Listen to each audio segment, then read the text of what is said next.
અમદાવાદના ચાંદોડિયામાં ડિમોલિશન કાર્યવાહી બાદ સ્થાનિકોમાં ભારે રોષ જોવા મળી રહ્યો છે। મહાદેવનગર વિભાગ 1 અને 2 માં રોડ કપાતના નામે મ્યુનિસિપલ કોર્પોરેશન દ્વારા મકાનો તોડી પાડવામાં આવતા અનેક પરિવારો ઘર વિહોણા બન્યા છે। સ્થાનિકોનો આક્ષેપ છે કે તેઓ છેલ્લા 40 વર્ષથી અહીં વસવાટ કરે છે, છતાં માત્ર થોડા દિવસની નોટિસ આપીને મકાનો ખાલી કરાવવામાં આવ્યા અને કોઈ વૈકલ્પિક આવાસની વ્યવસ્થા પણ કરવામાં આવી નથી। ડિમોલિશન બાદ મહિલાઓ, વૃદ્ધો અને નાના બાળકો સાથે રહીશો રસ્તા પર ધરણા પર બેસી ગયા છે। તેમની મુખ્ય માંગ છે કે ઘરની સામે ઘર જ આપવામાં આવે। સ્થાનિકોનું કહેવું છે કે જ્યાં સુધી રહેવા માટે વૈકલ્પિક મકાન નહીં અપાય ત્યાં સુધી આંદોલન ચાલુ રહેશે। રહીશોનો દાવો છે કે હાલ આ રોડની કોઈ તાત્કાલિક જરૂરિયાત નથી। 2 દિવસ પહેલા ડિમોલિશન દરમિયાન પોલીસ અને સ્થાનિકો વચ્ચે ઘર્ષણ પણ થયું હતું।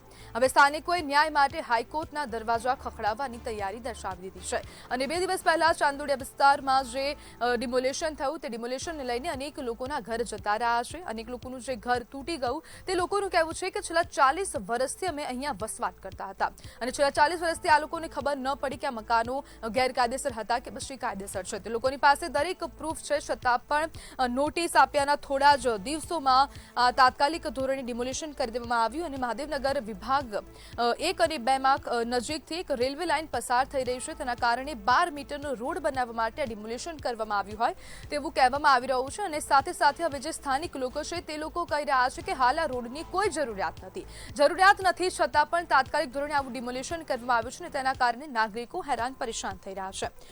અને આજ મુદ્દે આપણી સાથે ચર્ચા કરવા માટે પીડિત વિનોદ પંચાલ જોડાઈ ગયા છે। વિનોદભાઈ, ઘરની સામે ઘરની માંગણી કરવામાં આવી છે, શું કહેશો? અમને 7 દિવસની નોટિસ આપેલી હતી।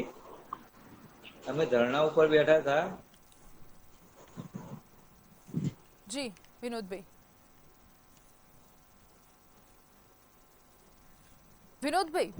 જે તમે કહી રહ્યા છો કે 7 દિવસની નોટિસ આપવામાં આવી હતી, તો 7 દિવસની પહેલા કોઈ અધિકારી ત્યાં આવ્યા હતા? કોઈએ તમારી સાથે વાતચીત કરી કે કેમ? આ મકાનો ગેરકાયદેસર છે કે કેમ? ગેરકાયદેસર નથી, ખેડૂતની જમીન હતી, એમાં અમે પ્લોટિંગ કરીને લીધેલા હતા મકાન। અમે છેલ્લા 45 વર્ષથી રહીએ છીએ ત્યાં।